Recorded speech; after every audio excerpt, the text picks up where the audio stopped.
especially in our day and age, money plays such an important role that it's sometimes shocking to find out how many people really have no idea what it really is, what its role is supposed to be,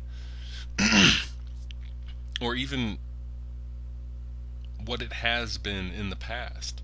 It's almost as though people think that the way the world has always been is that you have a piece of paper or a coin, and that's what money is. And they actually think that we need it.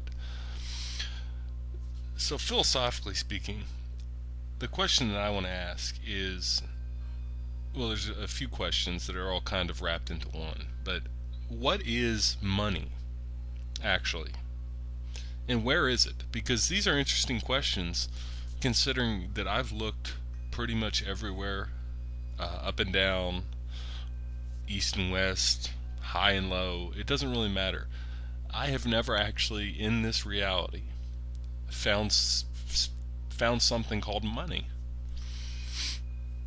I have not, and I know that a lot of people might laugh at that, but you have to just hold on a second and go a little bit deeper, go one level deeper, and think. I've heard that you can print it.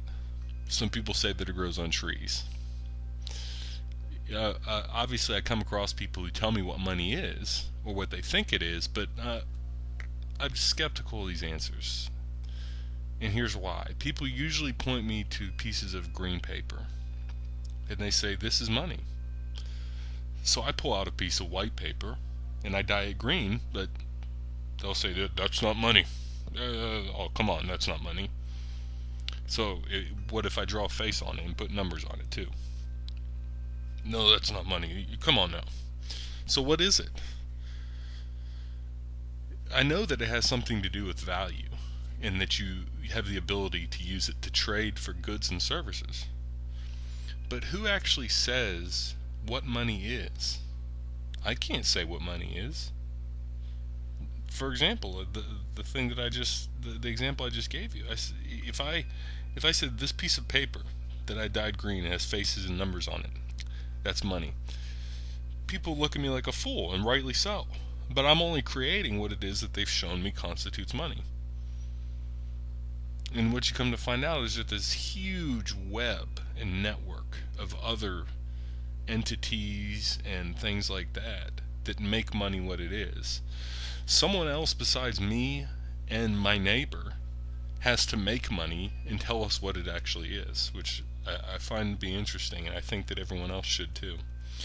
And I'm not just obviously the only person to note this. There's entire studies on these sorts of things that you can go look up for yourself. But for some reason, this is what I've noticed. The people with the most of it, relatively, are always telling other people what it is and what it isn't. Now look, that just doesn't seem right. Look, if I have I have a lot of acorns outside my house. I could decide one day, oh, these acorns, this is money. But people in my neighborhood and outside of my neighborhood would say, well, that's not fair. After all, I'm the one who has all the acorns, and the acorns grow on the tree on my property. And let's assume I have the only acorn tree in the neighborhood or in the state or even in the world. And they say, that's not fair, and they'd be right. But it would be a good reality for me. I could give the acorns away a little bit. I could keep a lot of them for myself. And as long as nobody caught on to the game, I could go and buy whatever I wanted. I could buy land. I could buy slaves. I could do whatever I wanted. As long as I could convince other people that acorns actually had value and that they should be used as a medium to trade for other things. Just remember that I could do whatever I wanted if I could just convince other people to go along with it. Because I would have all the acorns, and I'm the one giving them away in the first place. Now, is this an absurd story? I don't think so.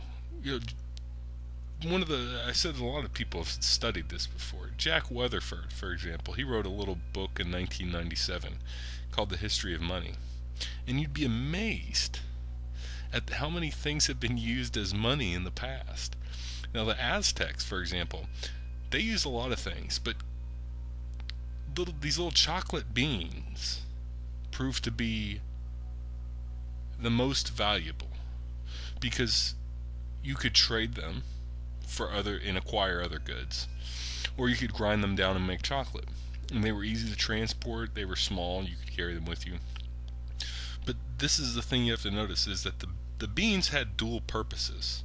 If you didn't want to trade them anymore, or if there was suddenly a lot of them that just appeared, the ones that you had all of a sudden depreciated in value because there were more of them around, well, then you could just grind them up and make chocolate. You see, they could be used for something other than just money. They could be used for something other than a medium of trade. Weatherford talks about how even our modern word salary comes from the word salt, and it's believed that Roman soldiers were paid with salt, because salt in the ancient world was much more of a commodity, where it could be used to season food or to preserve it. Just like with the beans, this salt was a commodity that could be traded or consumed. It had value no matter what, whether it was concrete, in the sense that it could be used directly by the owner, or in the abstract, in the sense that it could be used as a medium of trade that everyone sort of agreed on, that said, oh, this coat here is worth 100 beans or something. So what is money? A lot of times in the past it's been gold, silver, precious metals, because there's a fixed amount of it in the world. You can find some more, but it takes awful long time to get it all out of the ground. And even if you chose not to engage in trading anymore, you could melt the metal down and make swords or buildings or whatever. It had a dual purpose. What we use as money now is literally just a piece of paper. And do you realize that people give up their entire lives doing what someone else wants them to do just so they can get pieces of paper to buy things that they don't really need or want? And a lot of times this is just to distract people from the horrible jobs that they have. They hate their jobs, but they go to them so that they can get this paper and buy stuff that they actually like to do. Even the people that say that they like their jobs, they don't mean it. Like a teacher says that oh, I love my job, I love to teach. But come on, they'll also say at the same time, they'll complain about, oh, I have to deal with these regulations and the school board and I have to grade all these papers. The teacher loves to teach, but not necessarily in a school. They would love to maybe have their own school or something like that, but they have to put themselves under someone else in order to get this piece of paper that we've been convinced is what you need to actually survive. The thing that we have to realize is the paper that we get as payment for the services that we provide, it's not a commodity. It has no value except to trade for other things. And the price of the things we trade for depends how much paper there is. And voila, the people controlling it, the people who print the paper, they just keep printing more of it and giving it to themselves and to their friends. Oh, you get some of it too. Just a tad bit though. Enough to keep you in the game. Okay? And the ones printing it, they can't take all of it, or else that would be pretty obvious. Okay? But they make enough to where they can get anything they want. There's people that make more than them in business, entrepreneurs, things like that. But all they do is just print money and decide how much it's going to be worth, and they have all these rules about how it works, and we need to do this, but they're always printing more of it. Nobody ever says, let's not print anymore. That's something that we need to realize. See, the money that we just The money we use is just paper. And all paper is good for, as far as I know, is writing on it, burning it in a fire, or wiping your ass with it. It doesn't have any other value. Paper does not have any other value. But since the people that print the paper have made it illegal to write on it or to burn it, there's really only one thing left to do with it. And I'll pass on that, because there's lots of leaves behind my house, just like there's lots of acorns.